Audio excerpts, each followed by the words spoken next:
Hello mga Mars! Mapagpalang araw sa atin mga Mars, at ngayon nga po ay ako ay nagbabalat diyan ng papaya. Ayan nga pala, kaya ako ay naka-plastic diyan mga Mars, ay napaka-arte po ng aking mga kamay. O kamay lang po ang maarte, hindi po ang maarte, kaya wag kayong ano dyan. At ayan na nga, dahil nangangati na nga ang aking mga kamay dyan, kahit gumamit ako ng plastic.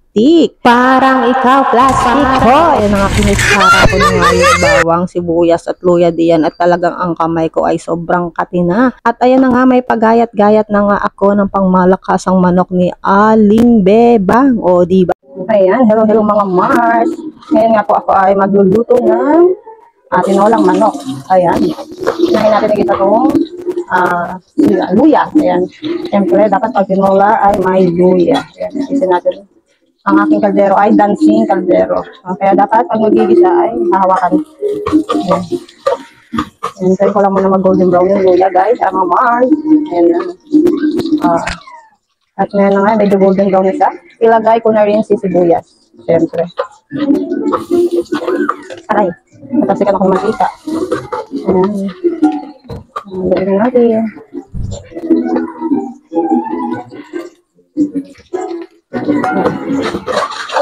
Ayan, haluin hanggang sa mag-golden brown. Ayan, dahil sa golden brown na siya mga Mars, lagyan na natin ang bawang. Siyempre, kailangan natin lagyan ng bawang yan para naman maalis-alis ang aswang na nakapaligid sa'yo. Pero lang ko. Ayan, siyempre, haluin natin yan. Very right. At nang nahalo naman natin mga Mars, siyempre, ilagay na natin ang pangmalakas ang manok. Manok ni Aling Bebang. Ilagay natin. Manok. Ayan natin mga Mars. Siyempre, pag nilagay ang manok ay ating haluin. Ang bango. Amoy na amoy ang luya mga Mars. Siyempre, dapat nanuyot-nuyot. Ayan nga mga Mars, nang nakita kong medyo prito na siya, gisado na siya, ilalagay natin ang cute size na saging. Ano pala, papaya. Ganyan din ba kayo mag-ano guys? Mag-gisa sa tinola, sinasama na yung papaya. Kasi ang papaya ay matagal malabo guys, kaya isinabay ko na siya sa gisa, no? At syempre, nung lagay ko na yung papaya at nahalo-halo ko ng Mars, lagyan na natin ng paminta. At syempre, hindi mawawala alam nyo na, wait lang. Buksan lang natin ang pangmalakasang patis. Patis na galing ulit kay Aling Bebang. Mabenta tayo dyan kay Aling Bebang.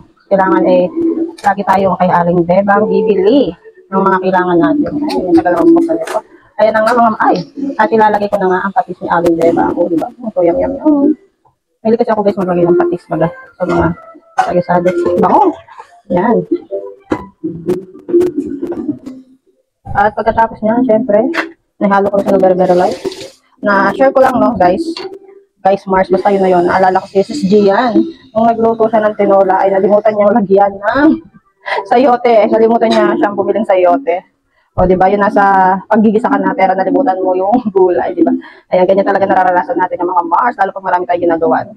So, nalagyan na natin siya ng sabaw, syempre. Ayan, shoutout sa'yo, Sis Gia. Talagang ang dami kong tawa sa iyong tinola. Tinolang nalimutan ang gulay. Buti na lang, nandiyan si kapitbahay at hindi na siya nagpunta sa palengke. Ayan na nga guys. At nung nalagyan na natin siya ng tubig, tatakpan na natin siya para kumulo. At maya-maya ay babalikan ko kayo. At ayan na nga mga Mars, kumukulo-kulo na nga siya, diba? Ayan, at pwede na nga natin ilagay ang pangmalakasang malunggay. At ma-share ko nga lang pala sa inyo, no, ang gumawa nga pala ng malunggay na yan, naghimay-himay ay si Joshua. O diba, natutulungan niya na ako sa mga ganyan-ganyan. Sa ganyang paraan ay malaking bagay na rin para sa akin yan mga Mars. Kaya thank you sa aking pamangkin John. Shoutout sa'yo John. At ayan na nga, konting kulo na lang. Pwede na siyang higupin tamang-tama sa panahon na tag-ulan ngayon. Ay wait lang, nalimutan ko pala ang sili na matulis ng aking kapitbahay. O, di ba? At ayan na nga, kulong-kulo na siya mga Mars. Pwede na yang kainin. Ayan na nga, at tara na, humigop na tayo ng mainit na sabaw. Bye-bye!